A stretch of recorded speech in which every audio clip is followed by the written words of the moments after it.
I heard the click. Ah, you did hear the click. Hi, everybody. Welcome to the show. Attention. I'm excited. So everybody is really, really jazzed for this episode. For crossover, yes. I mean, I hope you like all the episodes.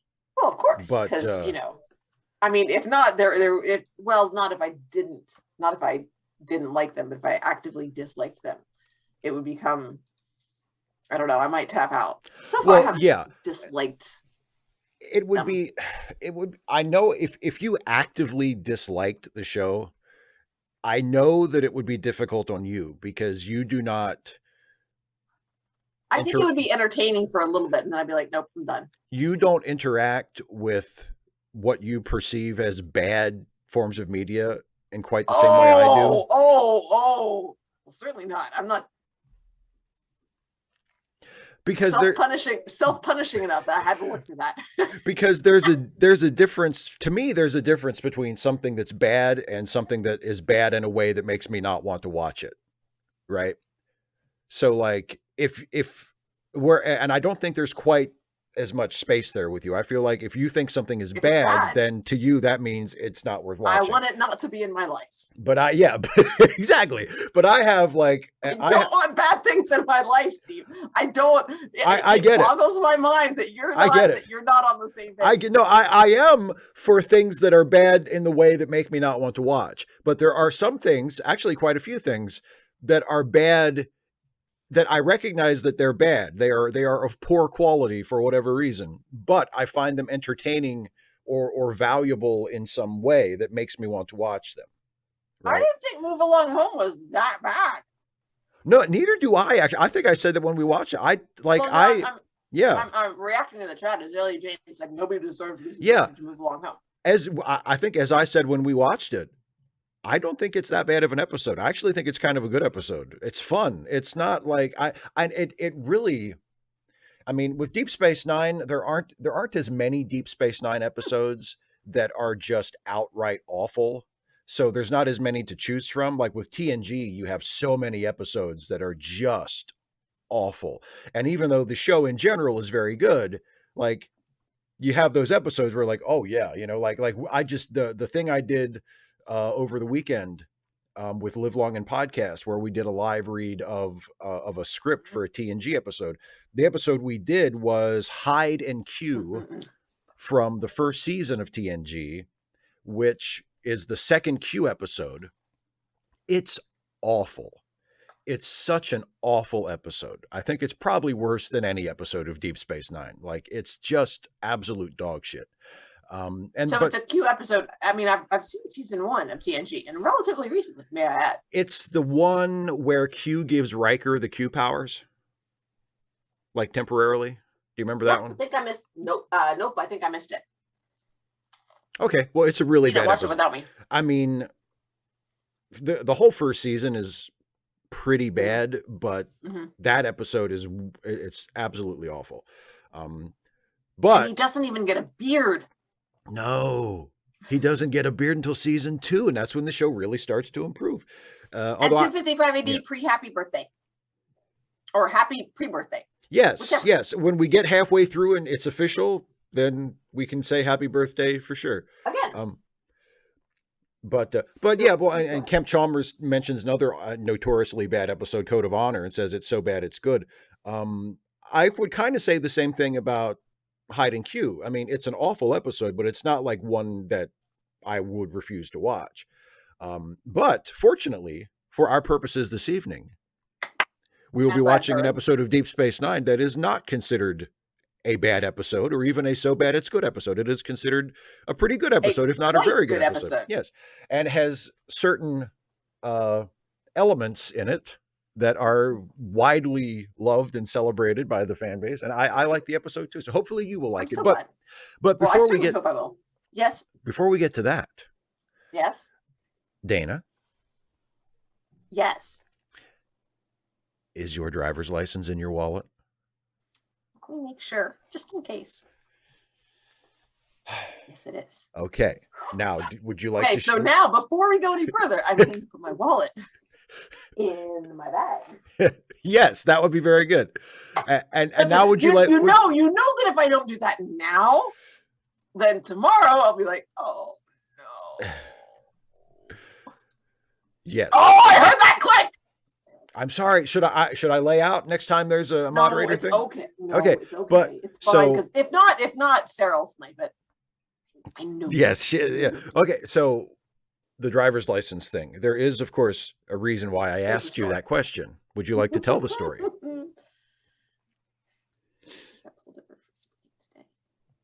little louder. I'll just move to the mic. I got pulled over for speeding today. Ah, yes, you did.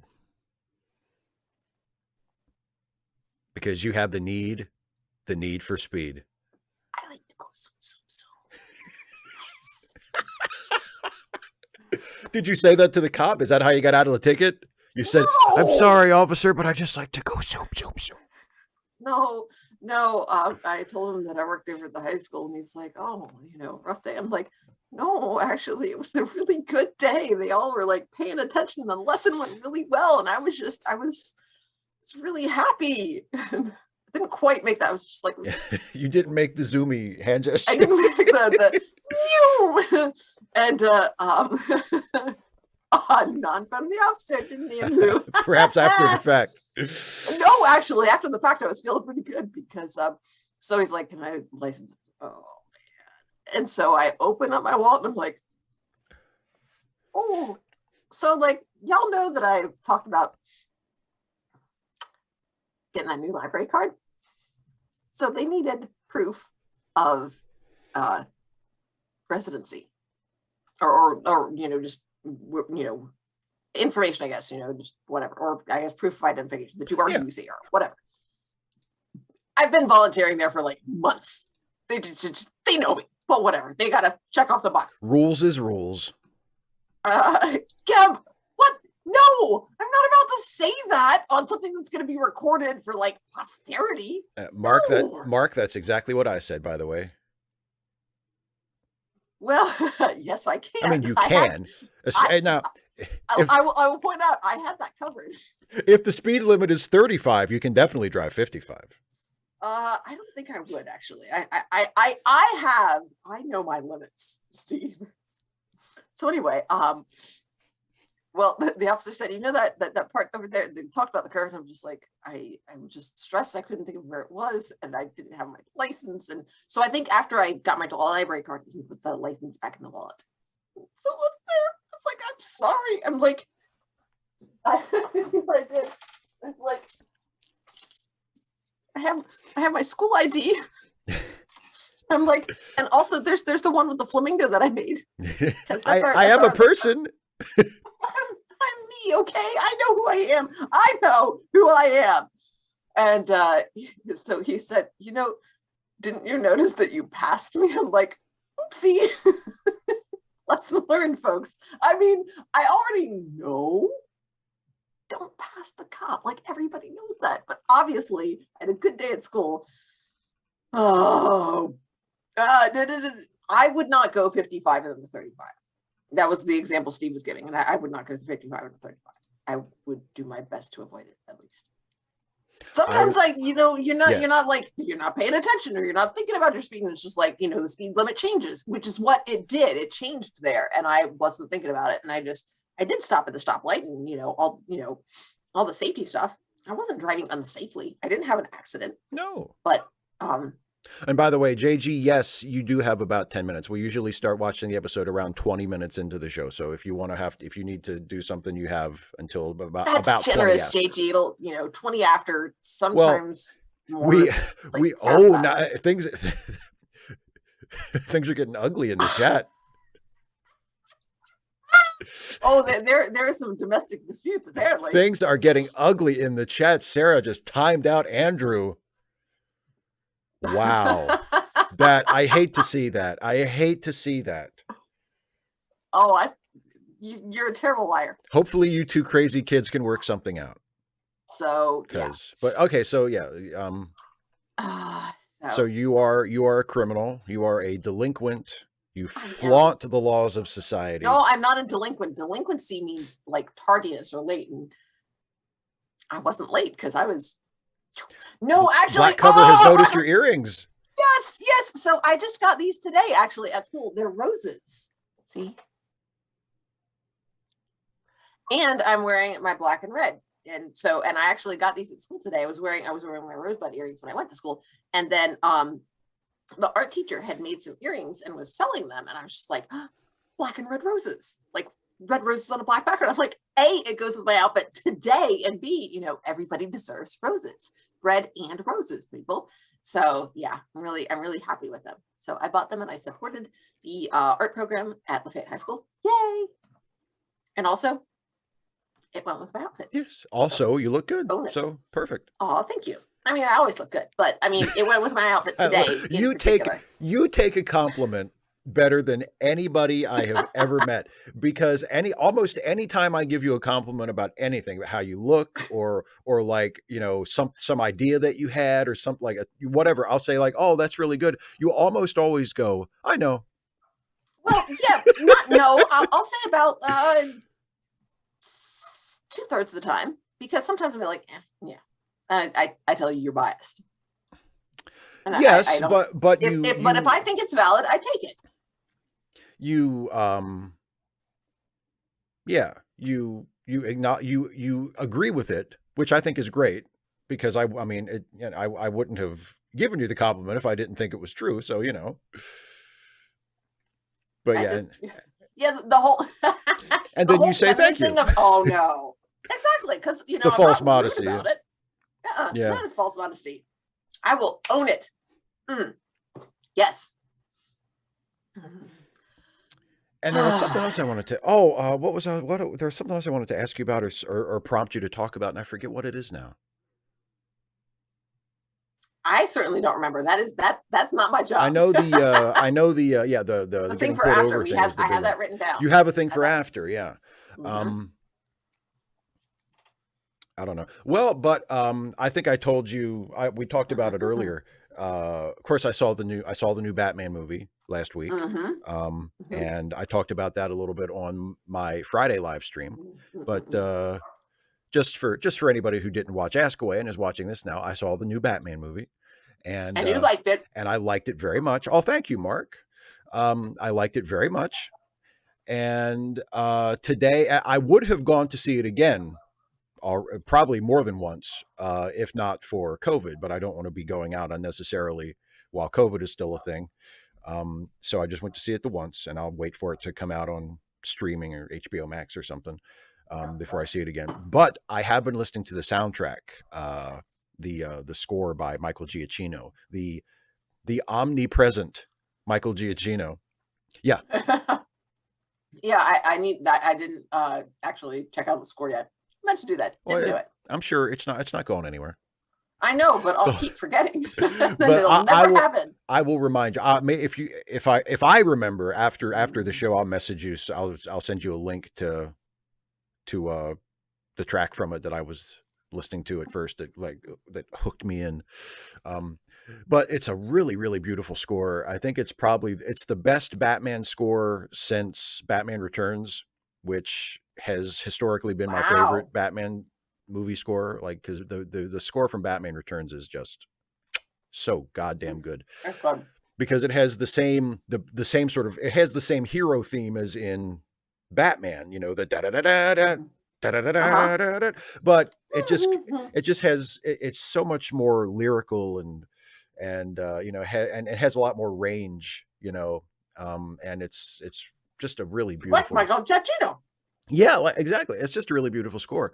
But the new one is, it's close. I don't know if it's quite as good as Batman Returns, but it's close. It's really good. And it has a similar, and it does that Giacchino thing that he does in a lot of his scores, where it surprises you with how sad it gets, where like I told you when we were on the phone earlier, like with his score for Star Trek, where it gets just so incredibly, just deeply sad at times. And the Batman score has a similar quality, where it goes high and then it goes low, and it gets just so beautiful, and it's really, really. You really are such a sap, Steve. I am there's a scene in the new Batman movie.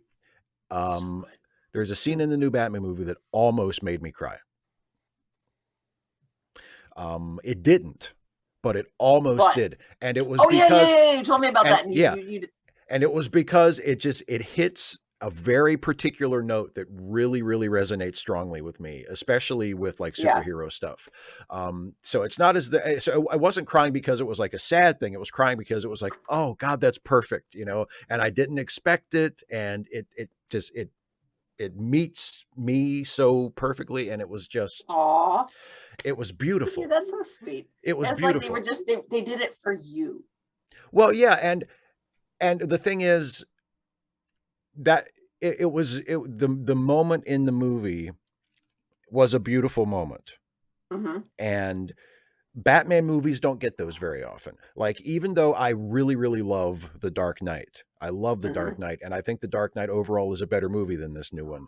That moment. It doesn't really have any moments that I would call beautiful, you know, or like lyrical, or, you know, beautiful in a human sense. I mean, there are some really lovely shots. There are things in The Dark Knight that are superficially very, very aesthetically very pleasing, but there's no moment of like beautiful drama or cinema. Yeah. And there's this moment, and there's this moment in the Batman where it's like, that's beautiful. That's a beautiful moment. And you don't get those in Batman doesn't get, Superman gets those, but Batman doesn't get those very often, at least not on film. And so it was wonderful. So you really are. So, Philip, Thomas Marks, thank you very much for the super chat. Anyway. Dun, dun, dun. Scrolling. Yeah, Philip. You do that afterwards. Like, you don't do that until you actually get the ticket. So I was let off with a quote, very stern warning. The other thing was, because he asked if I was a teacher at the high school, and I was like, did I have you as a student? Oh, God. Not a student, former student. He's like, well, I would feel really bad if you didn't remember me. I'm like, I would too, because I don't remember you. I'm like, you know, but you look young enough that you could be one of my students. And he's like, no, I went to a different high school. I'm like, okay. I was just like, oh God. But, you know, I'm getting to that age where, you know, I have, and it's, and that's why I'm ACAC, not ACAB, you know? Right. Because I know them, and I know what their hopes are. I know what they want to accomplish. I'm just like, I don't agree with the way you're going about this. You're so well-intentioned, and I don't agree with it.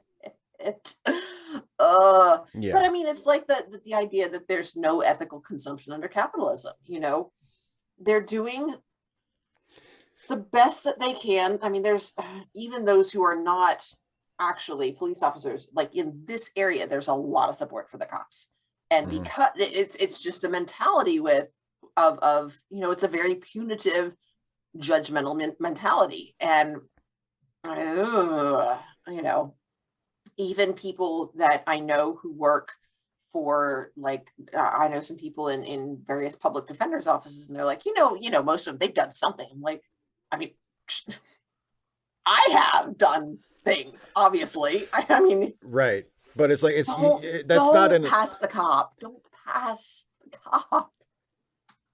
And then Black Cover wants to know what ACAC is. All cops are complicit. Right.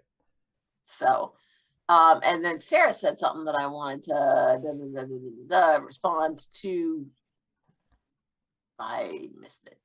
I am adjusting to life on the outside. Life on the outside is great. There's pizza, or actually there was, but I ate it. So now there's not, or there's still pizza, and it's in my belly. So I'm very happy about that.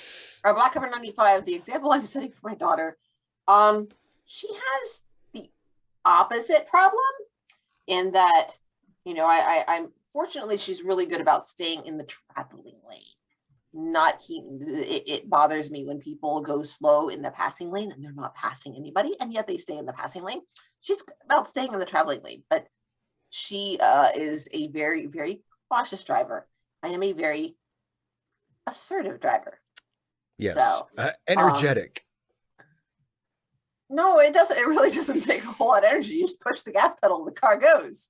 Assertive, yeah. Assertive is a good word for it. That's kind of the point of having the car. You don't have to spend a whole lot of energy. So, yeah, and E-Love Goat, I saw the Strange New Worlds trailer earlier today. It was funny, like they released a trailer for the Obi-Wan Kenobi series, and I saw that on Twitter, and I had just watched that, and I was like, oh, okay. I mean, I'm looking forward to that show. The trailer didn't really do it for me, but I'm looking forward to that show. Just out of curiosity, because it's like, oh, Ewan McGregor's playing Obi-Wan again. I'll check that out. But the trailer was like, oh, okay, whatever. I'm still going to watch it, but the trailer didn't make me want to see it any more than I already did. But then I saw that the Star Trek Strange New Worlds trailer was up, and it's like the Obi-Wan thing completely left my brain. I was like, yeah, whatever, who cares? And the Strange New Worlds trailer was cool. I like the idea. It seems like they're doing the thing where like Pike is kind of away from Starfleet for a little while, and he's been summoned back to take on a new mission, because they have those scenes of him like riding his horse in the snow, and he's got a beard, and he seems very away from Starfleet. And then they're like, we need you, Chris.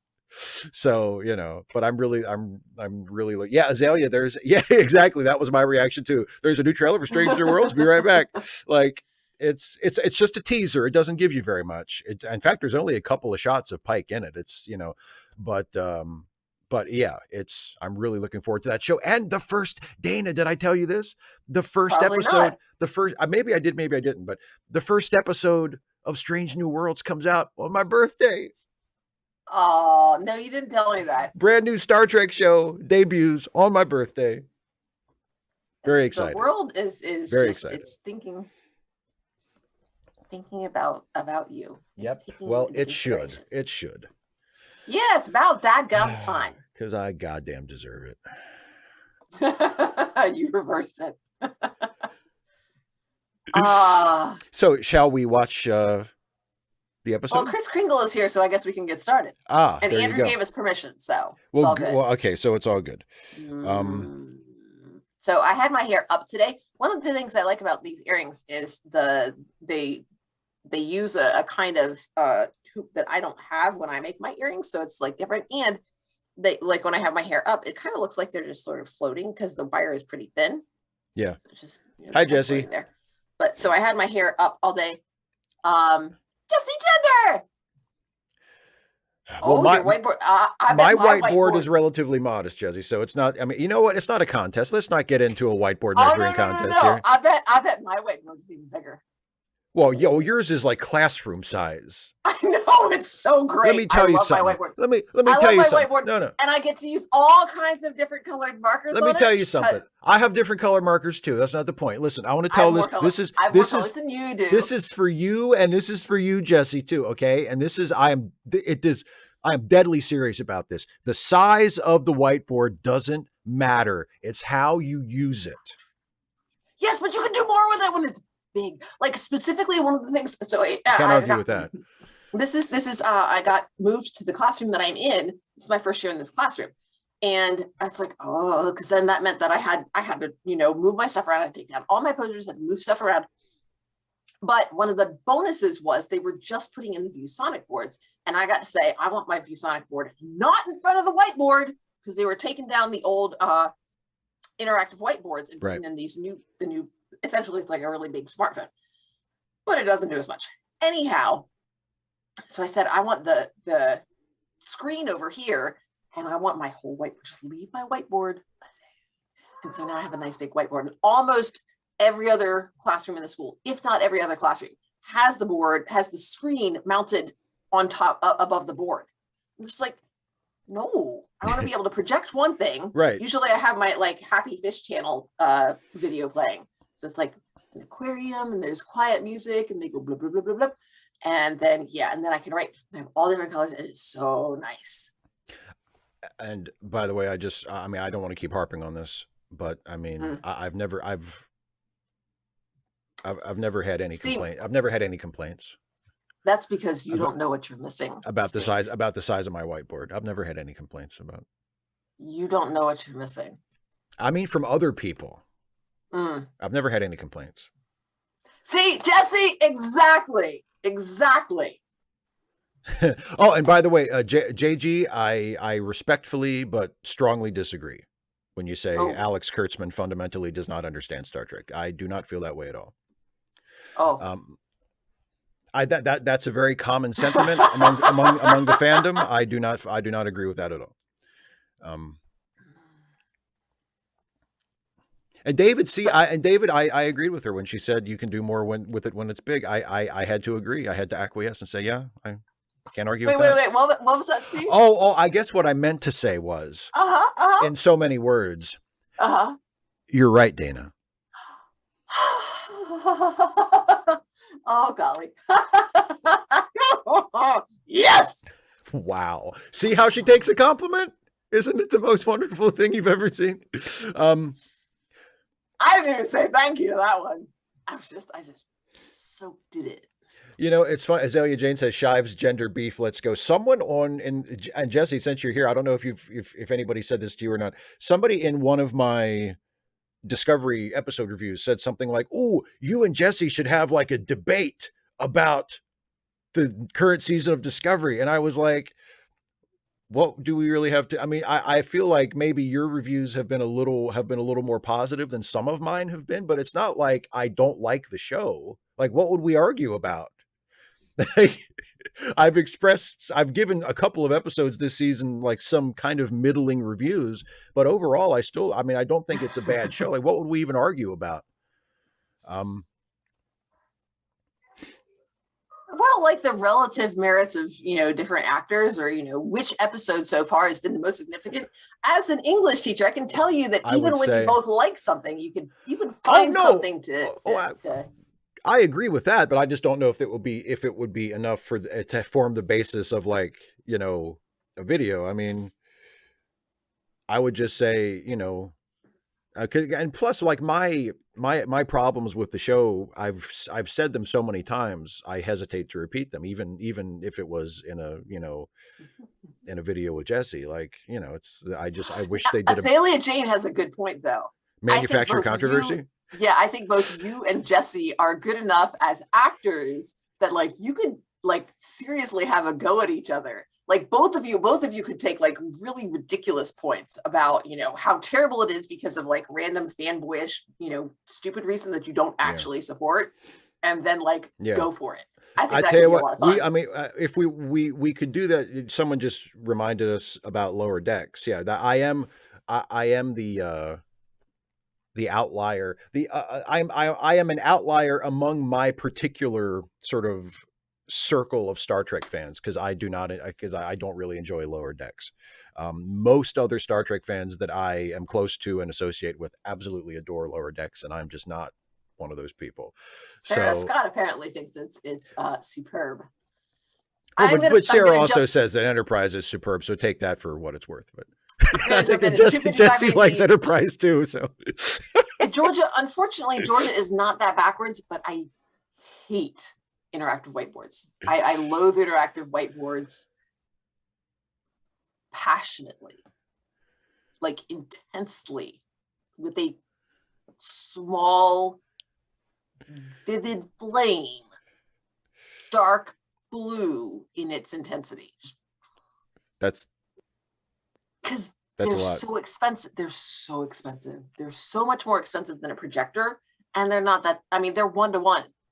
So given how big my marker board is and the number of different colors that I have, I can be so much more effective by having a dozen students at least. I've got more. I think I've got 15 colors. Say, okay, everybody get a marker. Each of you put an example of figurative language from the text on the board. So everybody's working on it. I got 15 students working on it. With the interactive whiteboard, it's it's interactive. You could have one person interacting with it. What's the point? So, I mean, essentially, I was able to project from my computer and then work on my computer and essentially do the same thing. But a projector board is so much less expensive. the money that is spent on interactive whiteboards could be spent on projectors, and then you have more money to spend on, I don't know, field trips, new uniforms for the band, you know, devices, headphones for students who, you know, want to rewatch a video lesson or, you know, listen to music while they work. Just so many other things you could spend money on. I hate interactive whiteboards. They're a waste of money, and we don't have, I mean, we have so many other things that we could spend money on. Okay. Okay. Now. All right. Now that you've gotten that out of your system. Yes. And now that we are half an hour past the hour, that is a clunky way to say that. Shall we watch the episode? Yes. Are you all queued up? Are you queued up? Are you ready to go? Is everybody queued up and ready to go? Almost. I mean, okay. Jesse mentioned them, so I'm going to go back. Yes, but see, the thing is, Jesse, Thanks, Jesse.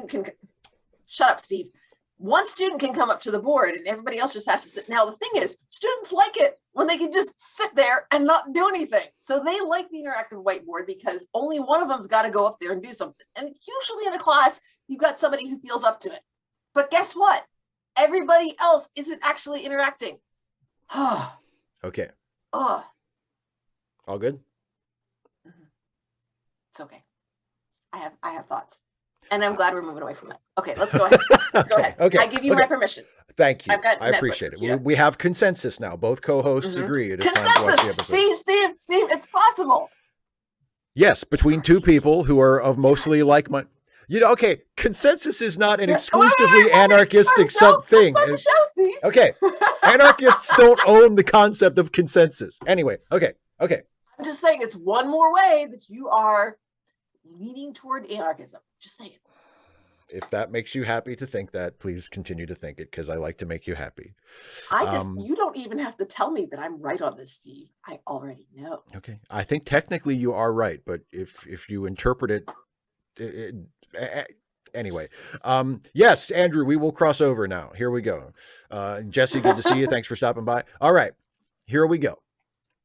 Everybody get ready. And we're watching crossover on Deep Space Nine. So here we go. I'll count us in from 3 and we will start the episode. In 3, 2, 1, play. Oh, okay. Different establishing shot, but it's still in space. Yes. It's still kind of a beauty shot of something that's not particularly beautiful, but whatever. I know Azalea Jane. She's like so close. What? Azalea Jane, not really. Yes. But I'm just trying.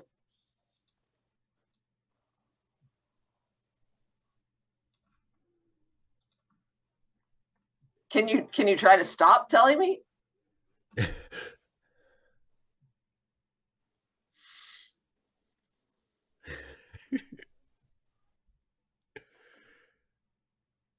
In silence. I saw that coming.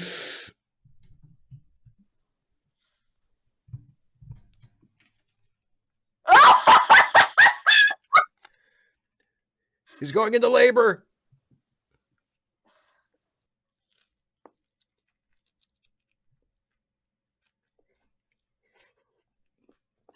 That wasn't it. It is.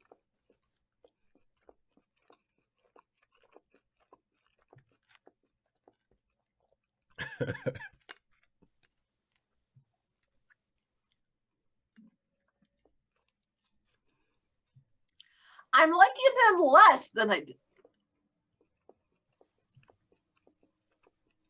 See, we talked about that. That actually ties in with the end. Indeed.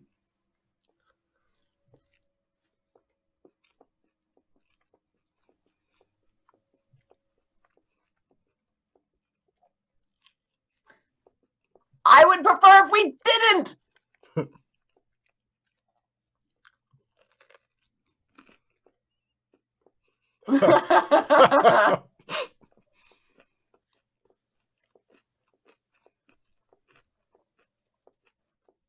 Why are you using the past tense?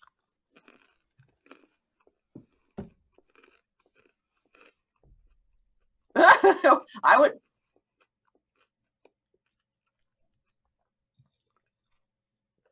Doctor. I said it and I meant it.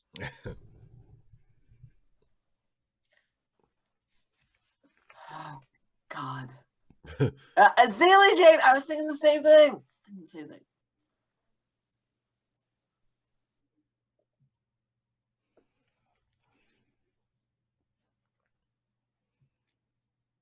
Ah! She's like, oh, nope.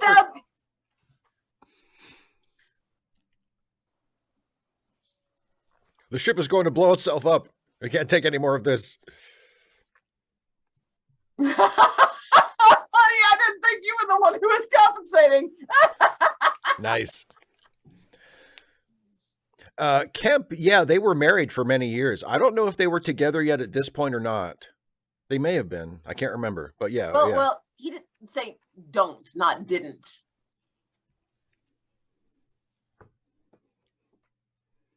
Oh, uh-oh.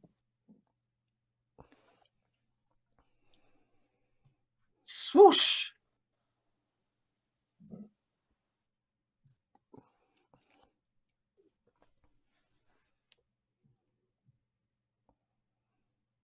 Dun, dun, dun. Oh, no. See, that's why we didn't have the beauty shot at the beginning. Because it was gone.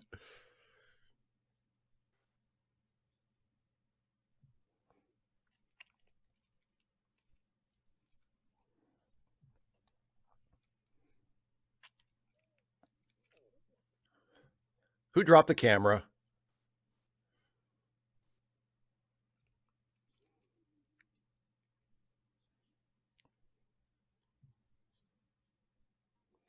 We'll just go.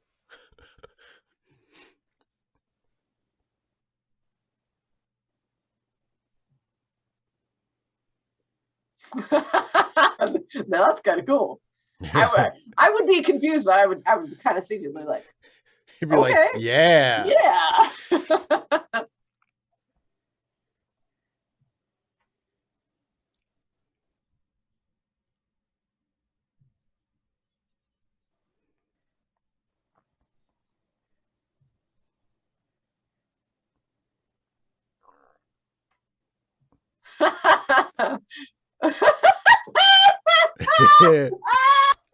It's super sexy evil Kira. She slithers. She absolutely slithers up there. She is such a delight as the evil version She's of having herself. So much fun. Yeah. Do you remember Evil Willow? Yes, of course. Yes. I'm getting some serious Evil Willow vibes. Maybe Definitely. It's the red hair. But yeah, also the dun, dun, dun, dun, yeah, exactly. Ooh. Lead with the upper torso, let's say. The upper torso, very nice. Alas, she doesn't have long fleshes like she can toss. But I'm guaranteed. I'm pretty sure there's going to be some hair flips in there. There's got to be some hair flips from her. She's the hair flippy type. I'm not sure that it is leather. I think it's more likely to be vinyl. Yeah. She looks kind of, low budget evil. Low budget evil. Yes, David. Yes. Bored now. I love. Yeah, just bored now. And then something incredibly violent happens. Like, it wasn't that. It was. It was just holy shit! This is on TV. I think that is probably my favorite moment of the entire series. Of the entire series. Nope. Second. What's your first? Mom? Oh yeah. Oh shit. Huh. Mommy? Yeah. Oh my god. And I'm sitting there watching that going, this is on TV? No, I wasn't.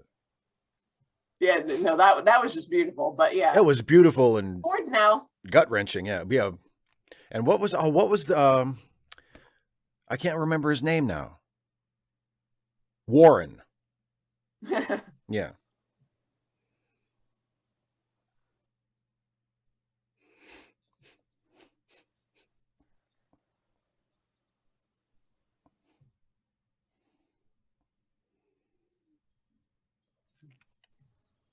Duh.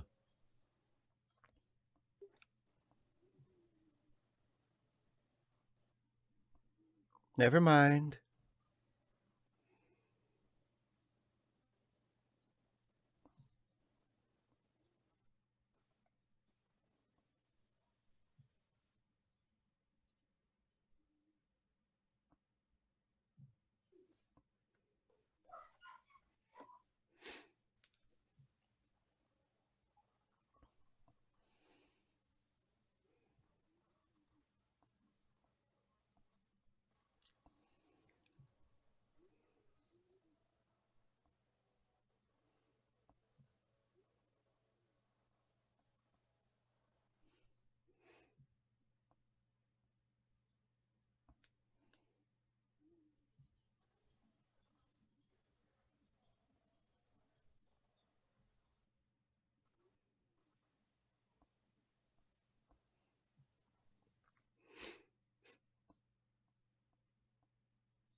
Take him to the mines, deep down in the mines. Really, Jane, it's not as much fun that way. Yeah, you're way overthinking. Oh, do we get to see evil Miles? You get to see alternate Miles. Oh, he's not quite evil. Not evil? No. Oh, that's a bummer. Definitely. I know. I do kind of wish they would just commit to the everybody is evil conceit. Like, this is a really good episode, but it will be more fun if literally everybody who was good was evil. Well, that's the same. So Odo's basically the same.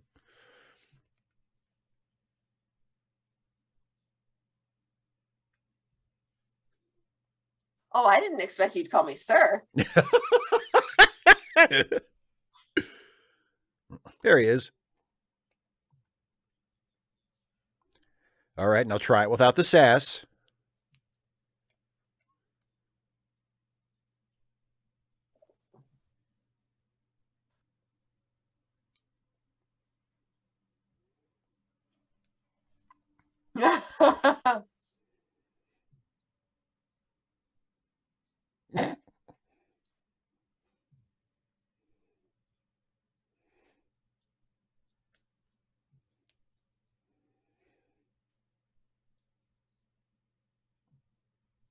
I get to do jokes, not you. Yeah, Paydar Odo definitely should have had like a mustache or a goatee or something.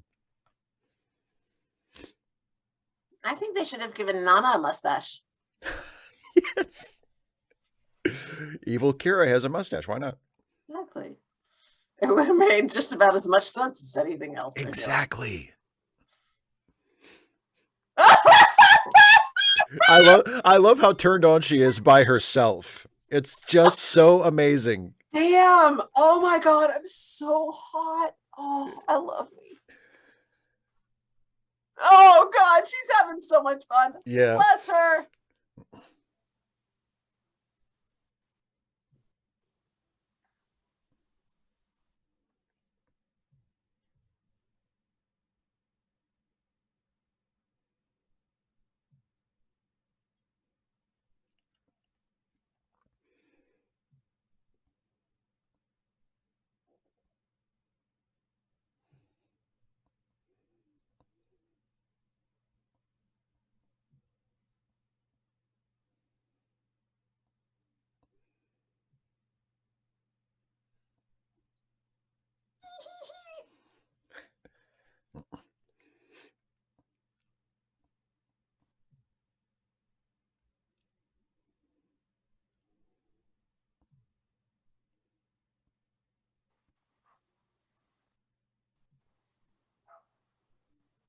Somehow.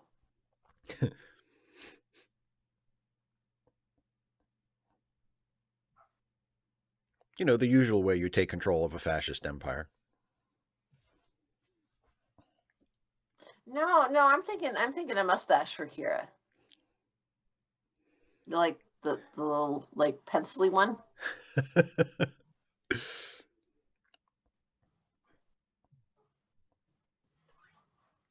Oh yeah, Norman, you can tell. She's like eating all that ham. Oh yeah.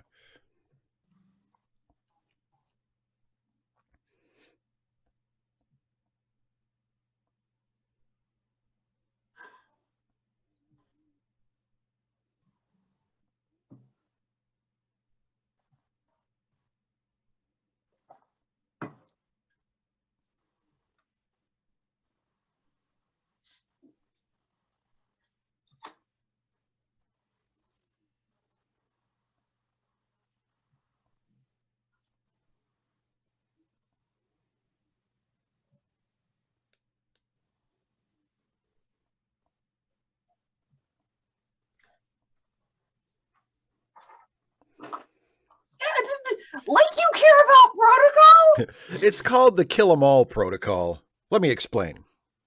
And I like it so much.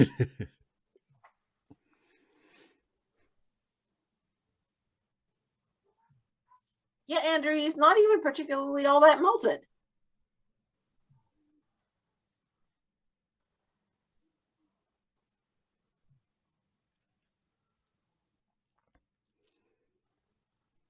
no matter how fun it is.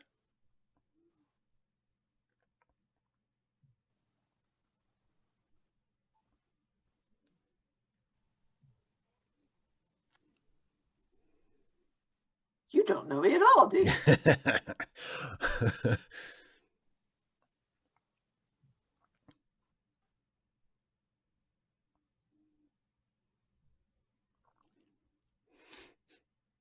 You.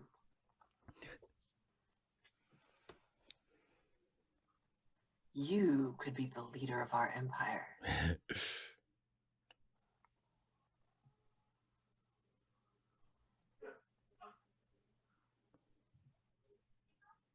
Okay. What? Take the way out, Kira.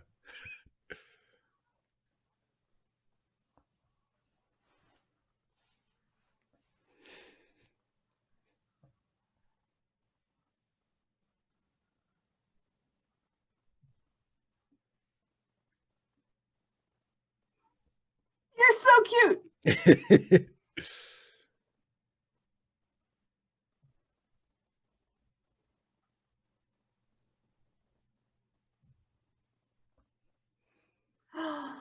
Someone understands me. Someone understands that I don't give a shit. Yeah!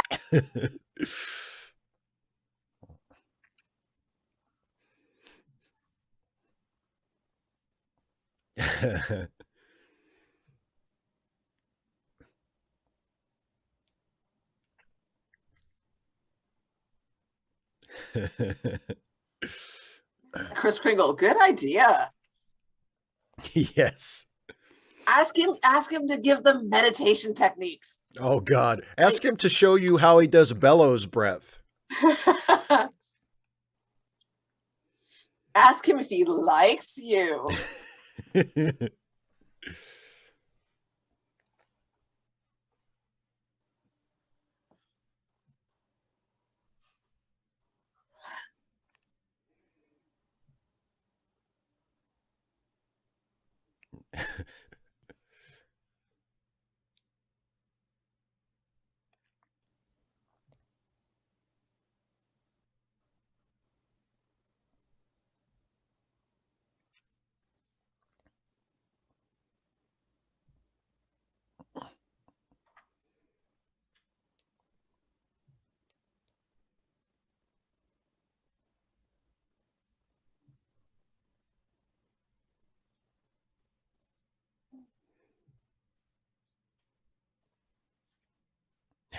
Talk to him. See if he can transport us back to our native parallel universe. Just bring it up naturally in conversation.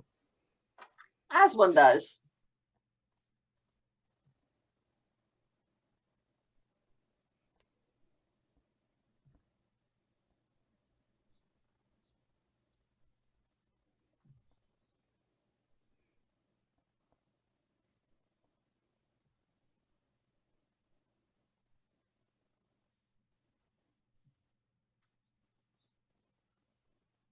Not really.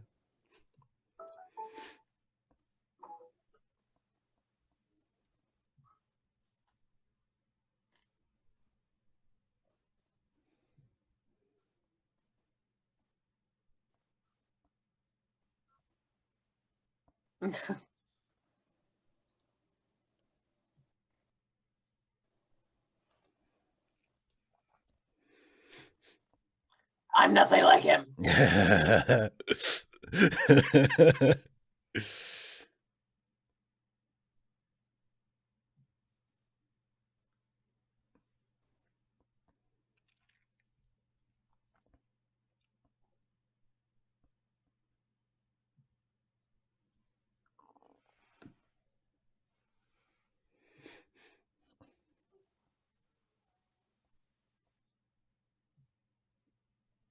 Yeah, in the previous scene.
Run, Quark, run!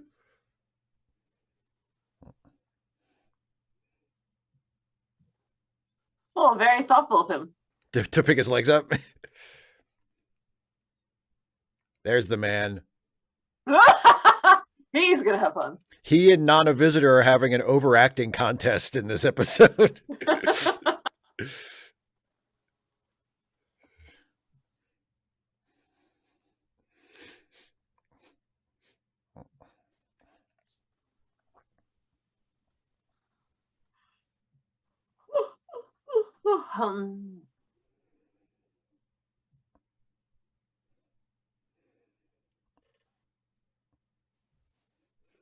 Boy, this place really is dead come 5 o'clock, huh?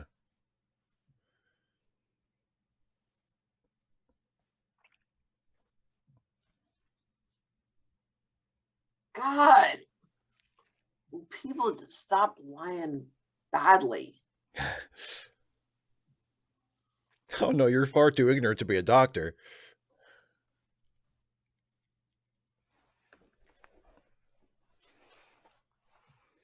David, I would say you should never bet against Avery Brooks in any overacting competition. That is what I will say. I don't know, Steve. I'd give him a run for his money. I think Jason could too. I would need to see it side by side.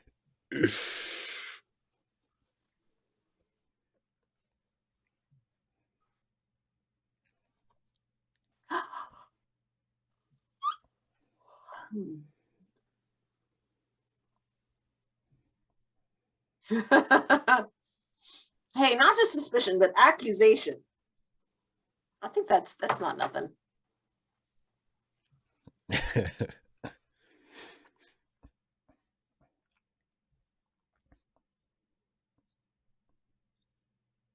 Exactly. Is it working? Yep.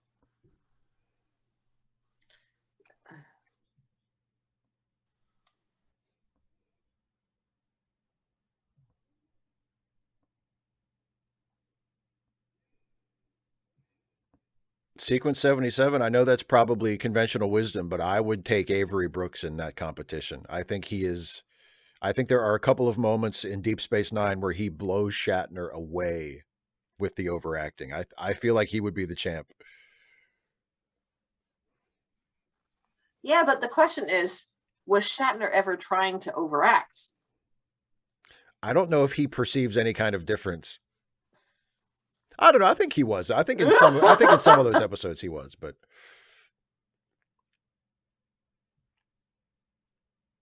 oh, I thought he was going to say, "You smell like it too."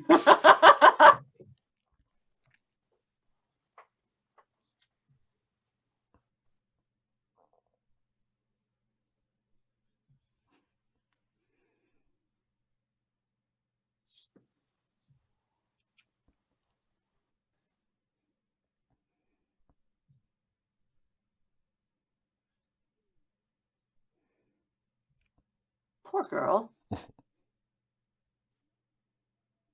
Corey, absolutely. Our man Bashir is some great Coincidentally, my dear young lady, he amuses me too.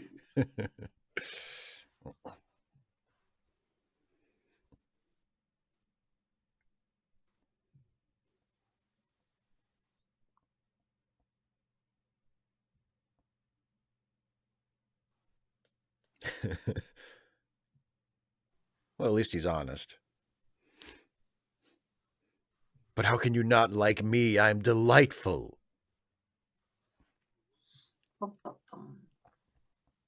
I'm sorry, Andrew. Don't work too hard, Andrew. Go save some lives and all that good stuff. Yeah, sequence 77, Star Trek conventional wisdom, as in the wisdom often found at Star Trek conventions.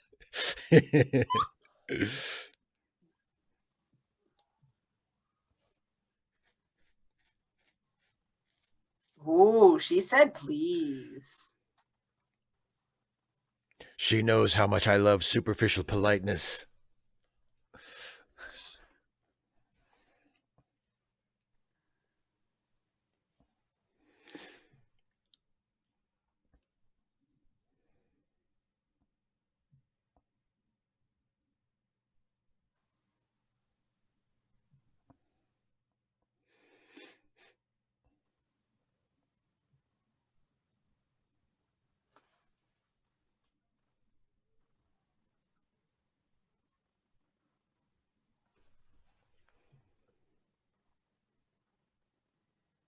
The answer was yes, dumbass.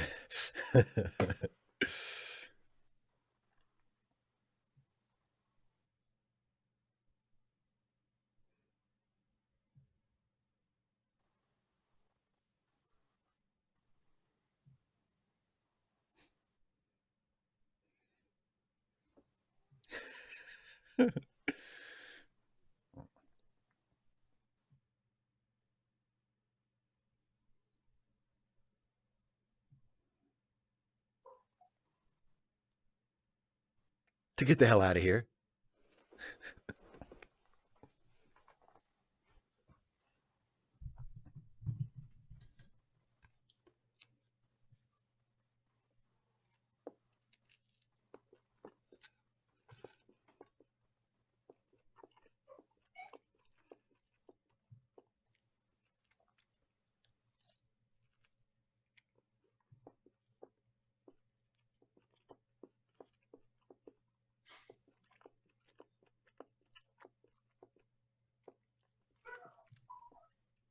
Yes, you do. Oh, you want them both.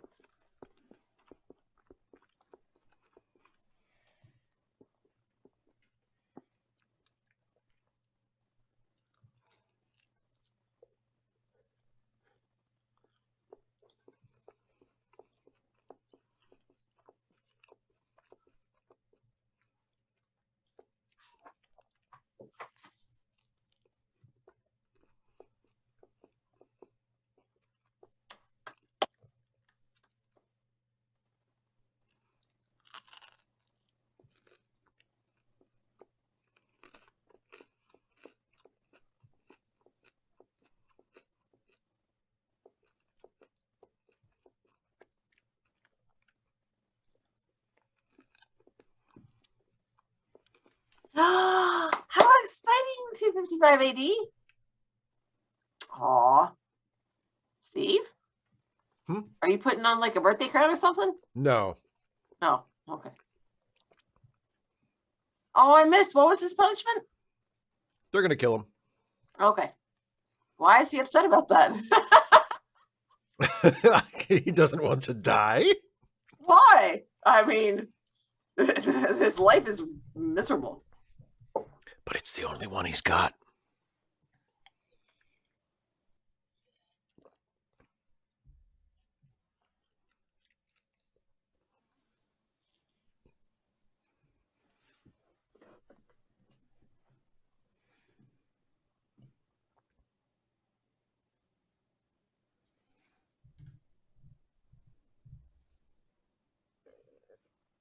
Boy, that is not a good line.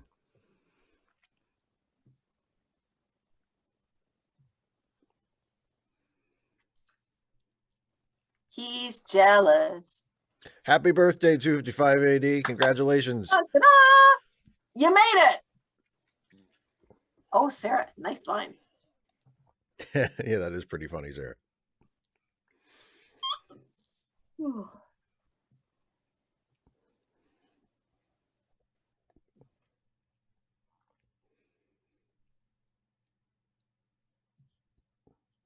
Never let you go. She'll never let you go. Never let you go.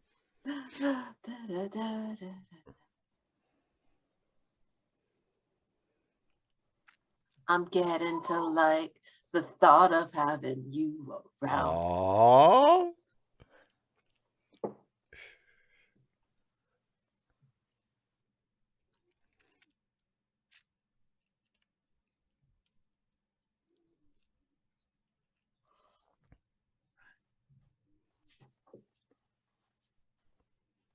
Boy, put some more stank on Pa next time. Wow.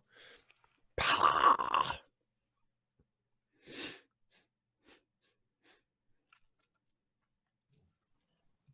Azalea.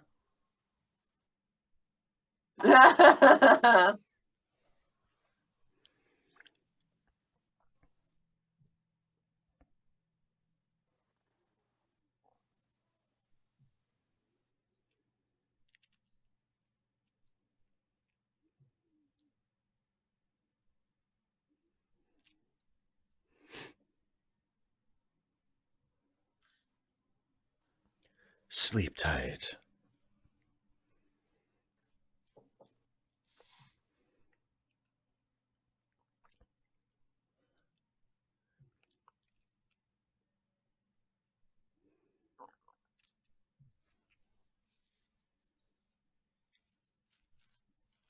The kind of danger where they're going to kill you.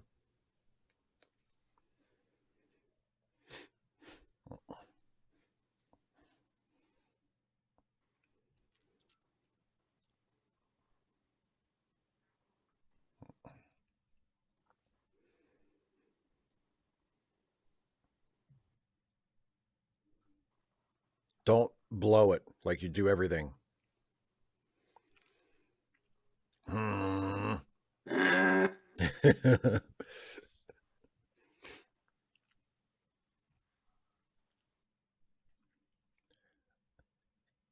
Hey, man.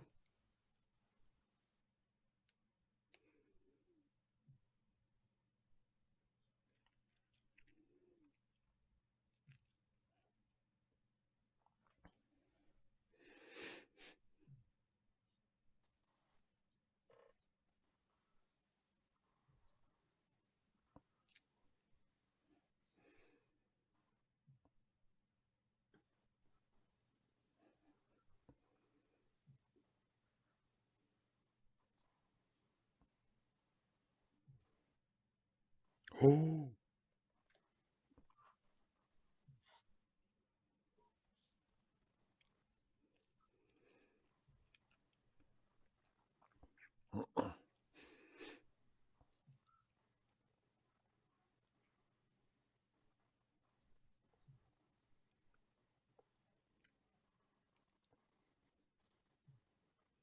Well, he doesn't usually have the option, to be fair. Yeah, exactly. Like that seems like it would be an obvious choice.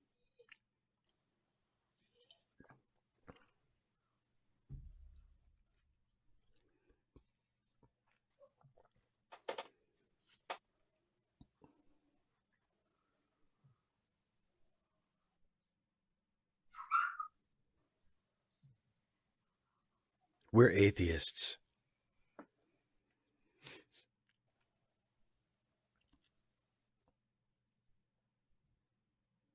She's spocking him. Or kirking him, I guess, depending on your perspective.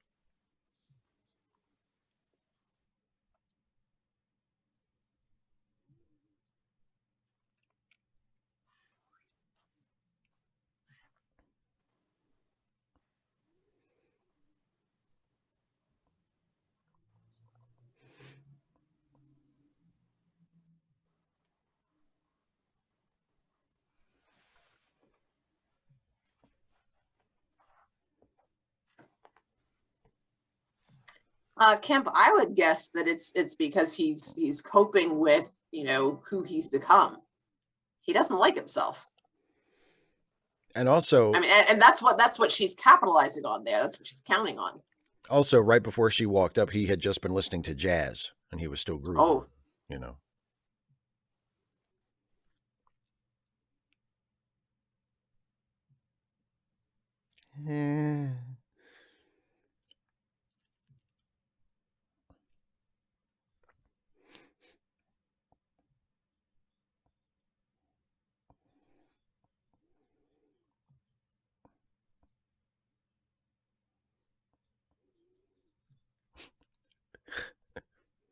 God, I love being a Klingon, and I love the fact that we're no different on this side.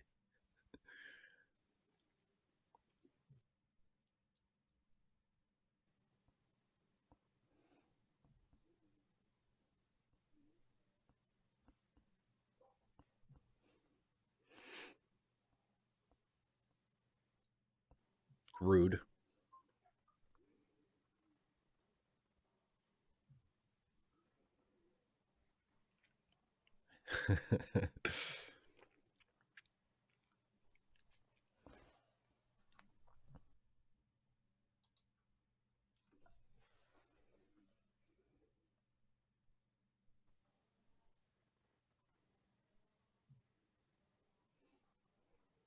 I'm in a happy mood. There's two of me. And we both look awesome. We're wearing purple, and purple's the best color. Sarah, exactly. That's the one that's the one consistency across the universes.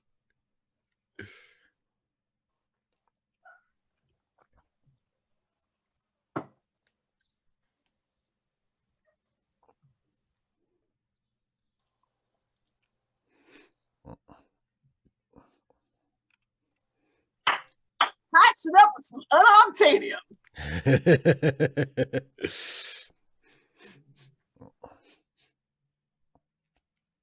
My clippies.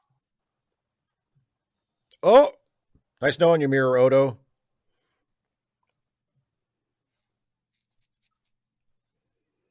He had the phaser set to pop Odo like a water balloon.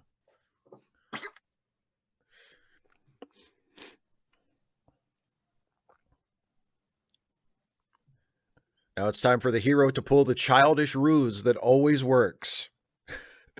Why is it always ducks? There will be a slight drop. It's always good. It's just always good. And then just straight through the choppers. Why is this here?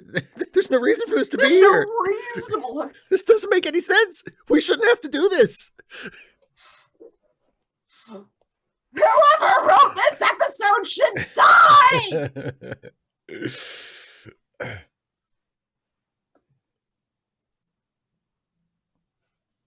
Oh, do you need a pad, honey?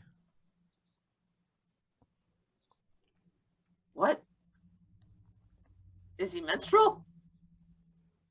He's looking for a pad, I thought maybe.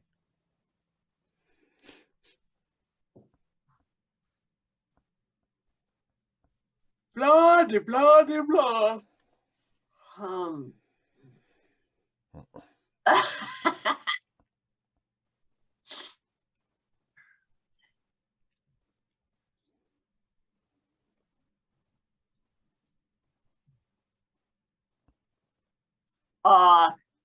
Yeah. Have you seen this place? Yes, I would like to leave. Why?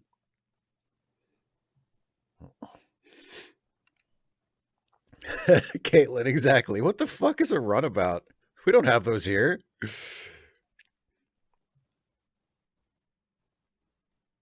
Dun, dun, dun, dun, dun. Oh, there's exciting music.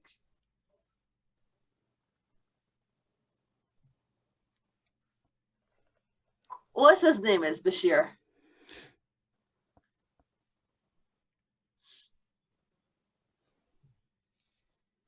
Oh, snitch. God.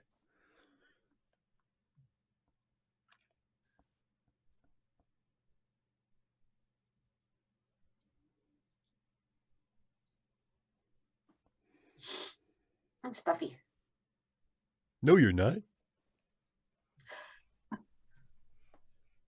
Oh. I might like this episode. I might like. Oh wait, no, he can't die, can he? He's from the other side. He makes it to the end of the series. Oh, Nikes! You. I was so ready for them to kill him.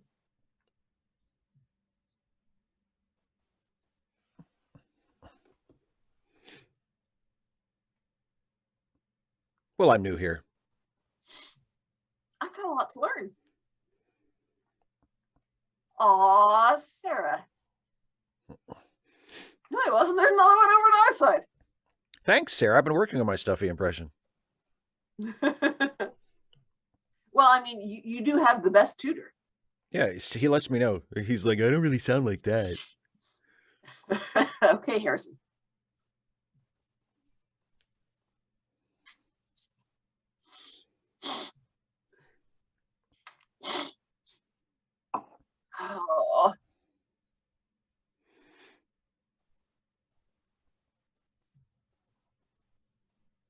Sweet.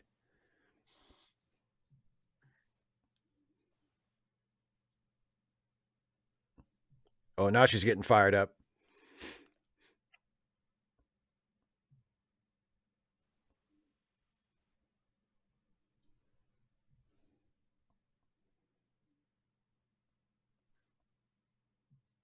Yes.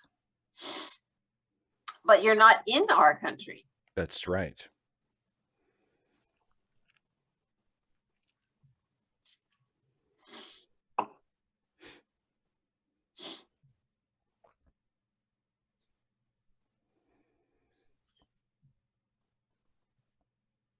Oh, does he sass her?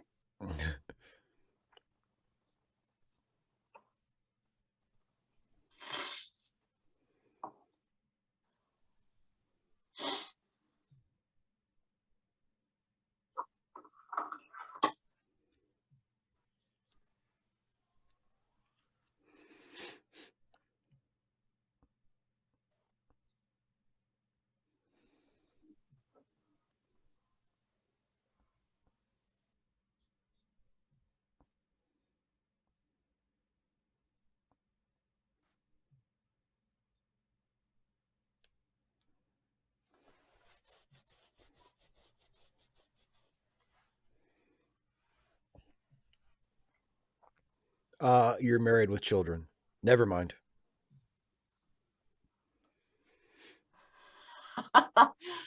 Depends who you're married to. Now that is a good point.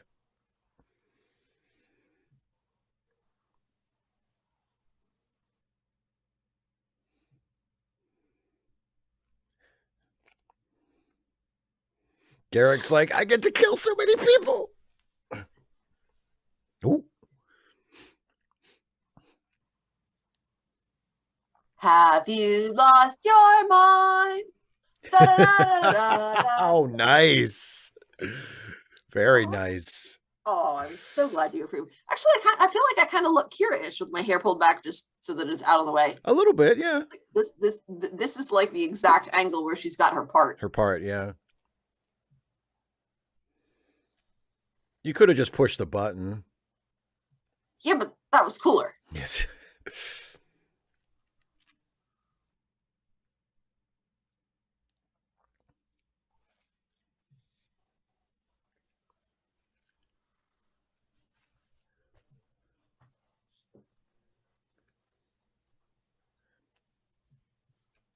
I take back what I said earlier in this episode about how I didn't like you. Blah, blah, blah, blah, blah. Oh.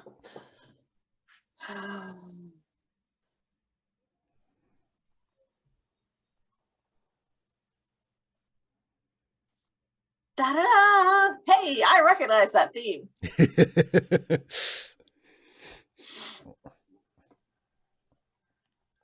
Oh!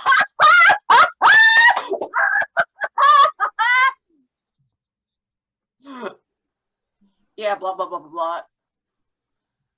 Can we just like skip this? We know they're getting through. It's almost over. I know, but I want to skip this part. I don't want it to end yet. I want to see what happens when they get there. Ooh, I like her hairstyle. Pretty.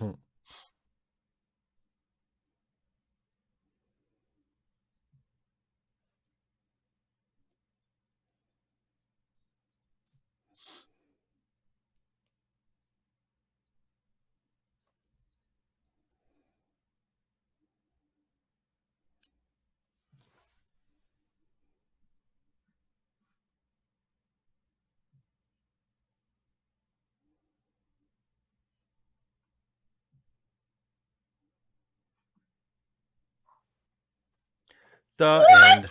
Oh!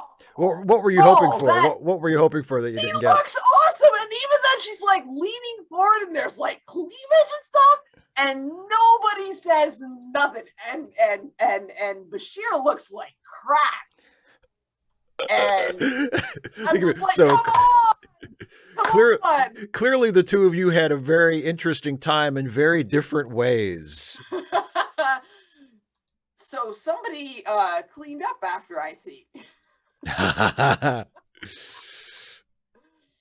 Oh my, exactly. And just like, they didn't. I didn't dislike the episode, but I was so ready for it to go different ways. I was like, oh man, they're gonna kill Bashir. Oh no, he has to live, doesn't he? He's a series regular. You know what? I would have liked it better if there had been a Bashir and if he'd gotten killed. Oh, a mirror Bashir, yeah. Exactly. They splattered Odo. Why not kill off Bashir? I'm a mirror Bashir. Just kill off all the mirror universe versions. And by the way, Sarah, you mentioned that No, not all of them. Just Bashir. Yeah, that would have been good. Sarah, you mentioned Tribunal being next, and yes, that is the next one we're going to watch. There is an episode. The episode after this in Deep Space Nine is The Collaborator, but we are going to skip that one. So the next time we watch a Deep Space Nine episode, we will be watching Tribunal. So yes, Chris Kingle, I like that.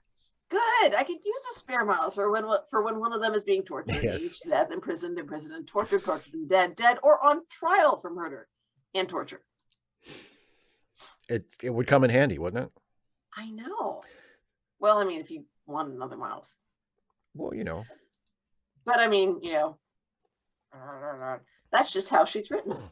And yes, JG, I know we've mentioned this on the show before. Bashir does get better. And in fact, I think Bashir has gotten better already since season 1. But I know, yeah, that was definitely a reversion. Yeah.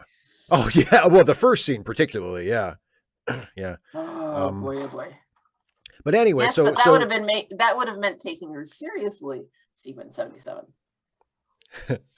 So anyway, you enjoyed this episode?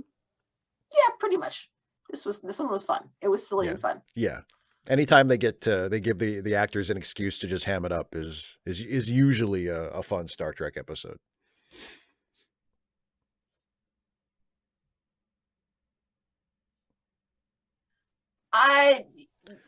You could say that 255 AD, but that might be reading a little too much into it. Well, yeah, it's that would assume that you thought the episode was meant to be taken seriously.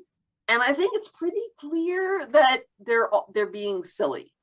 It's the mirror universe. It doesn't really count. Yes, and the changes to the status quo in the mirror universe, empire, whatever, were because this show is centered on Deep Space Nine, and they wanted, to have their own mirror universe story. They wanted to have the evil characters in this show play a prominent role. So, and they just did it for that reason.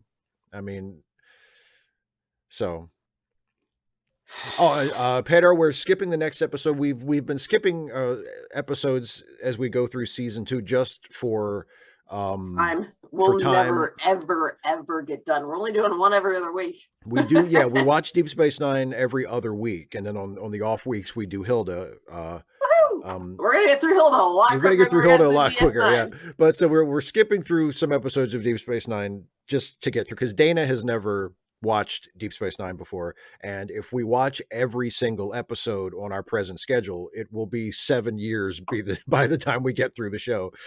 We get through all of it, assuming we watch it all. So showing me like the ones that they think are the best ones. It's kind of like the Princess Bride. It's the good parts version. And with DS9, especially since DS9 is my favorite Star Trek show. I mean, that is tough, because there are episodes that we're going to skip that we're not skipping, David, we're not skipping the season finale. No. Look, it's evil Dana. Your mirror universe evil Dana. Oh no. Oh no. So no, it's mirror universe me, which means, let's see. I don't care about things. I don't care about things because I'm not passionate about anything. And I don't like stories. And you are a Republican. That's why I'm wearing red, you see. Because in the mirror universe, although, well, I guess in our universe, red is a Republican color too. But yes. And I'm conservative, and I think everyone should love money. For some reason I talk like this. Everyone should love money. Are you doing Poirot kind of? Is it the mustache? No, Poirot speaks. I love money. No, not I love money, but everyone should love money. It's sort of letter. Everyone should love money. I am. Oh yeah, no, because see that wouldn't work because Zool obviously thinks very highly of themselves, and real universe Dana also thinks very highly of themselves too. And so two similar, very very similar. Also, I mean, Zool means there is no Dana, but there is a Dana. It's just the mirror universe Dana. Mm-hmm. Yes, David, we did watch Move Along Home. I would never skip that one. I enjoy that episode too much. Oh, you're the Pope, Steve. In the mirror universe, I guess. Now, okay. Nope, can't be true. No, because no, absolutely not. Because obviously, mirror universe Steve would have no hat. And the Pope has a hat. And also in the mirror universe, the Pope would be a good guy. Thank you very much. Oh, yes. Yeah, can't have that.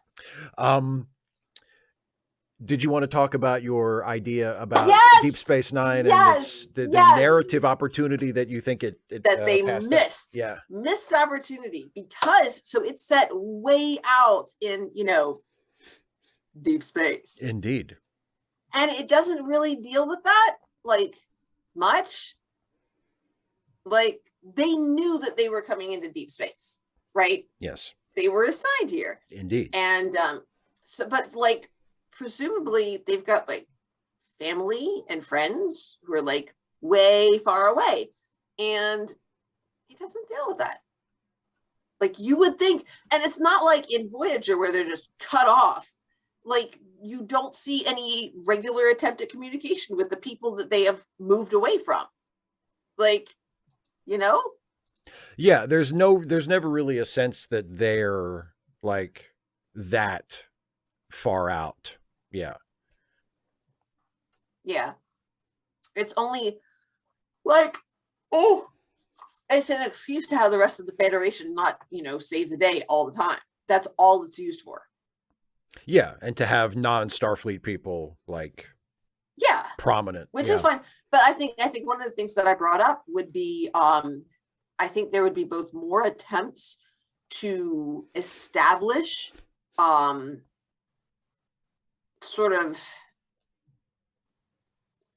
replicas or traditions and things that remind them of the homes that they had, as well as the not assimilating exactly, but connecting with learning, making a new home, connecting with Bajoran culture, and becoming part of this new place. So yeah.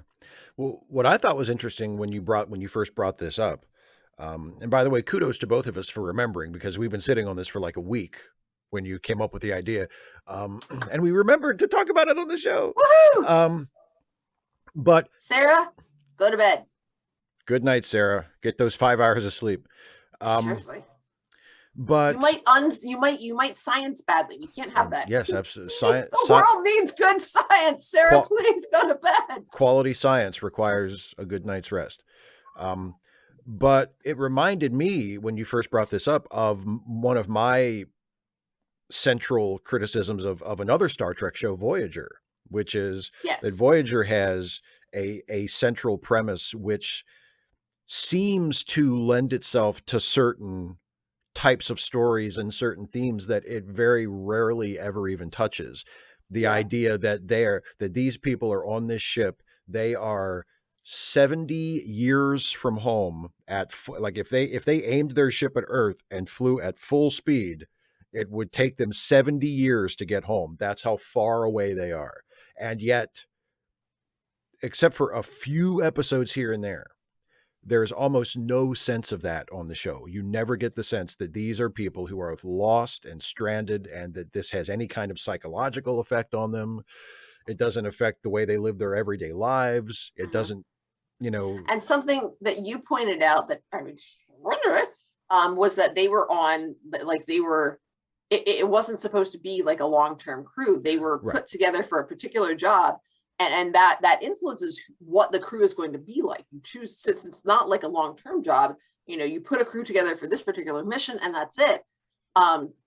So it's very focused, and they thought it was going to take just a little bit of time. It's only supposed to be a 3-hour tour. Exactly. But, like, there's that, but also I'm not even supposed to be here today. Why don't we have that? Well, and the really frustrating thing about Voyager, and then I'll take it back to Deep Space Nine, because that's the show we actually just watched.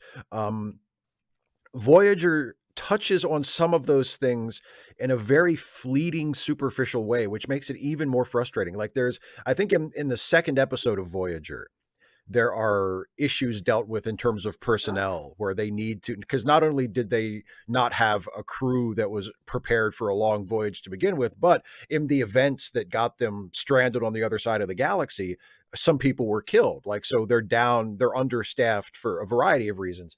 And so they need to pick like a new chief engineer, and they don't have a medical officer where they have the holographic doctor who is only supposed to be a short-term solution, right? So Captain Janeway needs to choose like a flesh and blood crew member to be the medical person, and they don't have any doctors. There's nobody who's really qualified to be that. So they choose Tom Paris as the medic because he took like some classes at the academy that were kind of sort of medical, like there's things like that where they're trying to make do with what they have. The problem is none of that ever has any bearing on any stories. Yeah. There's never like a problem that they get to that they can't solve because of that, or any kind of hardship that they have to overcome because of that. It's just like, it's acknowledged and then it's completely forgotten about,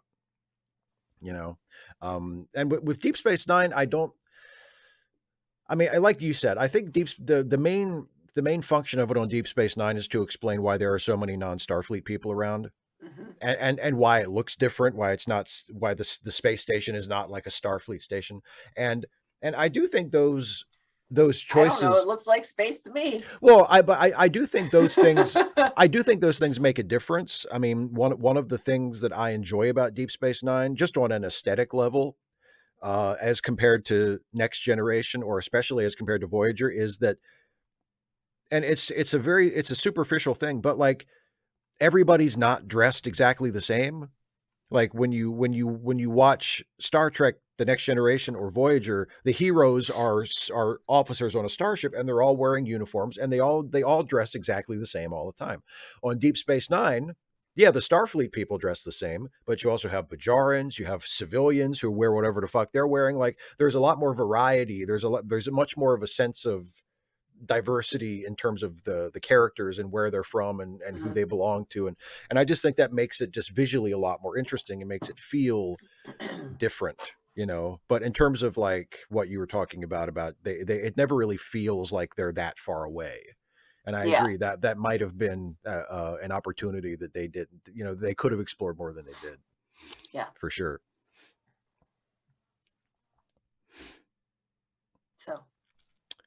So yeah.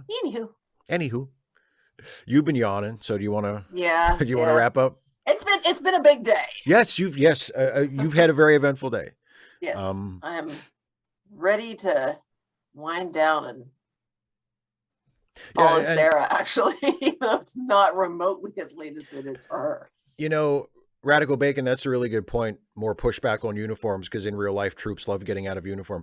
Again, that's a little thing that I feel like if Star Trek shows just showed us members of the crew when they were off duty wearing something other than their uniform, because it seems like, especially on... It's like they think that we'll forget that it's science fiction if they're not wearing pajamas.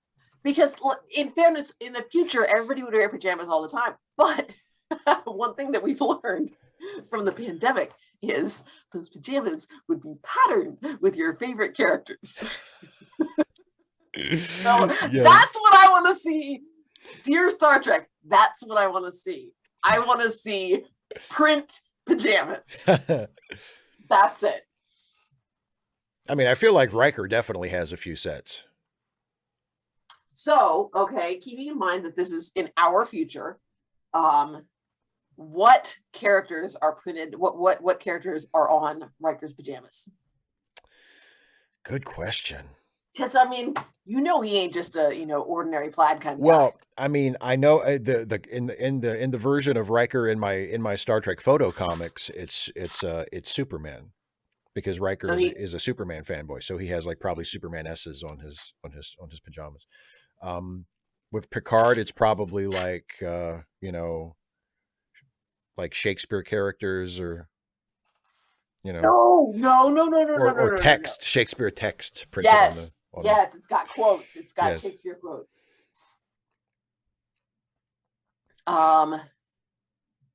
Yeah.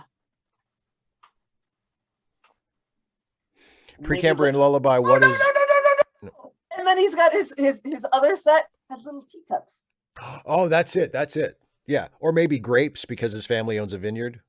No, he's got the teacups. Like, his family sent him ones with grapes, but he doesn't wear them. Like, my brother Robert sent me these. I don't want to wear them.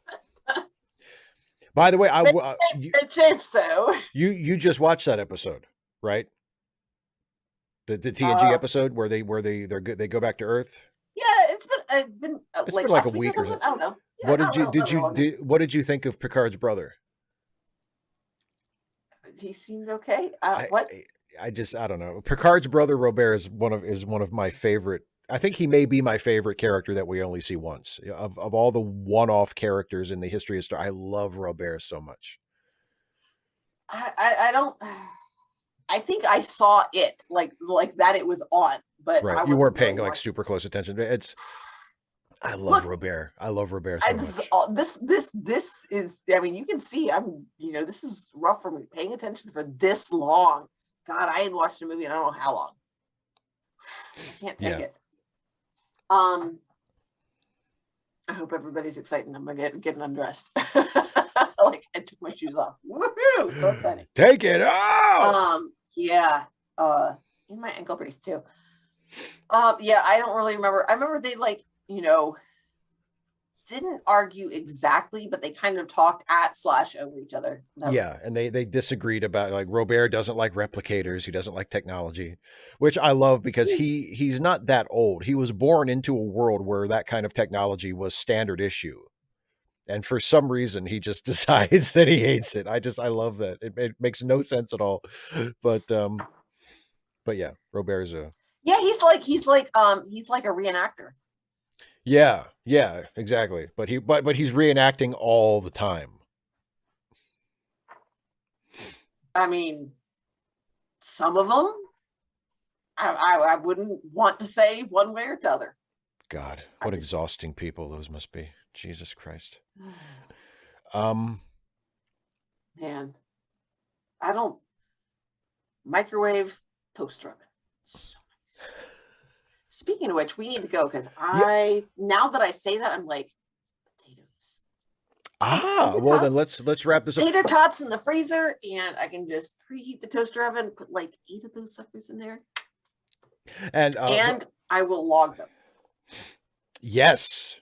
Responsibly. Good for you. And by the way, Precambrian Lullaby, I have heard a couple of people mention Guardians of Justice. I have no idea what it is. I haven't seen it or watched it. I don't know anything about it.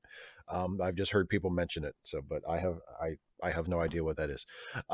Okay, so let's wrap it up. Everybody, don't forget the charity links linked down below in the video description, charitylinks.page. And I believe also the link to support the Ukrainian army is still there as well. If anybody wants to, yes, it's in the description. If anybody wants to donate to support the Ukrainian army, that would be fantastic. Also, don't forget Dana's YouTube channel, youtube.com. I'm very sorry. I have a video. I'm usually pretty good about like putting a description with my videos, and the video that was up yesterday was supposed to go up tomorrow. I screwed up. Oh, well. My bad, y'all. So. But yeah, so youtube.com/Dana Cole Dares. It is linked in the description. And also, you have a Patreon, patreon.com/Dana Cole Dares. Yes. I also have a twitter.com/Dana Cole Dares, and an Instagram, instagram.com/ Dana Cole Dares. Dana Cole Dares. Wow. Consistency across platforms. So everybody check out Dana's videos, and leave comments. And if you really want to support her work, become a patron. Also, if you want to support my work, you can become a patron of mine at patreon.com/Steve Shives or by clicking the join button. Right down there. It's right down there. Actually, not right down there. I think it's like over there somewhere. But anyway, the point is, click the goddamn button. Golly gee whiz, Steve. Do as you're told. Click the goddamn join button. Steve, yeah. Steve. Yes, Dana. Stop. I'm sorry. Stop it. Good. I'm sorry. Prove it by changing your behavior. Click the fucking join button. Okay. Steven? Yeah, yes, Dana. I was just goofing around. It's not okay. Don't apologize if you don't mean it. I didn't mean nothing by it. Yeah, I know you didn't mean it. You didn't mean it. So don't apologize if you don't mean it. Bye, everybody. Have a wonderful rest of your day. Next week, we're watching Hilda, season 2, chapter 3, The Witch. So we'll see you for that. And then the week after that, the next Deep Space Nine episode, as I said, we are skipping the Collaborator and we're jumping right to Tribunal. Is Miles on trial again? Yes, he is. It is an O'Brien suffer. It is an O'Brien must suffer episode. 255 AD. What was your question was, last week I got to see a trans feminist Twitch streamer watch the outrageous Okona for the first time. Every 2 minutes they were like, screw this creep. Your thoughts on that ep? It's not a great episode. I mean, Joe Piscopo is in it, so there you go. That's that's red flag number 1. Oh, this won't be good. Joe Piscopo is in this. It's not a very good episode. Caitlin L, apparently it's not.